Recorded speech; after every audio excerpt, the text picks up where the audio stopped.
back. Hi, thank you. I will try to A, not repeat anything I said during the last hearing, and B, not repeat anything anyone has said so far. But first and foremost, I want to say I am so proud to be a Missourian today. It's been a real pleasure watching this testimony, and I just want to thank every single one of you for being here and being a part of this, because this is something that should be happening in every state in our union, and we are paving the way for liberty here in Missouri, so thank you. Additionally, I know Michael Fagan already left, but I would like to challenge him to a public debate because I got some major contentions with some things that he said.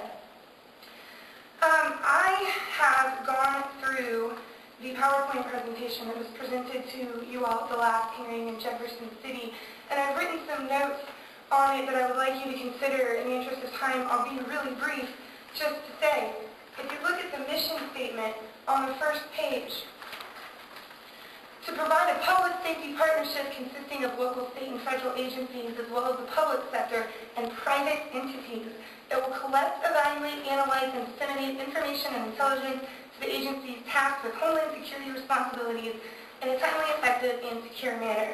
That is their mission. You go through and you look through the rest of this document, this PowerPoint document, and it describes all of the things that the MIAC Fusion Center has been engaging in. And the only place you see mention of the word terrorism is when you go to where the counties are requesting information. And St. Louis County is actually listed as the only county that has requested any information on terrorism. So there's all kinds of great things in here happening, looking for cattle fraud or cattle theft, copper wire theft. And we're receiving money from Homeland Security to engage in these activities. We're doing warrant checks and traffic stop checks, and we're being funded by the federal government to facilitate these things with the mission of combating terror. But the actual function of the MIAC Fusion Center does not seem in any way to actually be combating terror. So if we're looking for an agency that can make the traffic stop process more efficient, let's do that. But let's cut the federal government out. So that's one suggestion that I would have to this committee as something to consider. Why on earth do we need an institution that many people, including myself, consider an unconstitutional agency of the federal government, Homeland Security, also an ineffective and inefficient institution? We all know what happened with FEMA, which is now under control of Homeland Security during Hurricane Katrina. Why do we want them working so closely with our local law enforcement? That makes no sense whatsoever, and I think it's absolutely intolerable. So I will be leaving this for you guys to look at with some of my notes going through that. Also, we received letters through the Sunshine Law from the Missouri State Highway Patrol regarding issues of the MIAC report. We also submitted one to Governor Nixon, which I gave you a copy of. He gave us an unlimited fee of 10 cents a copy without telling us how many copies there are. I need some help with that so I can actually get these documents. But I found some very interesting things. First of all, the information that gets forwarded out to all the different units within our state talks about threats being committed against the MIAC Center. Well, I have right here, this is a stack of emails from all across the nation that were sent to Highway Patrol.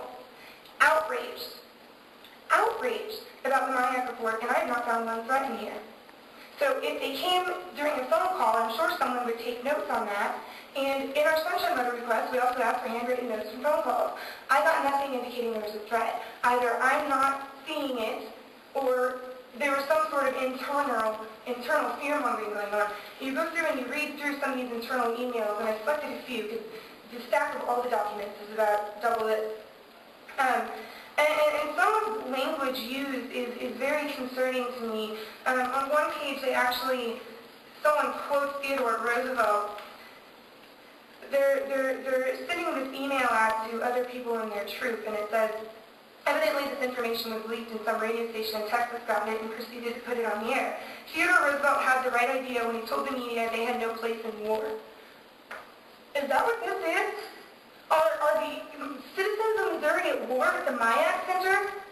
Is that what is going on? That is the language being used by our Highway Patrol. That is deeply concerning. There's various examples of this. Fort MIAC is holding. So I'm going to leave copies of these for you to go through.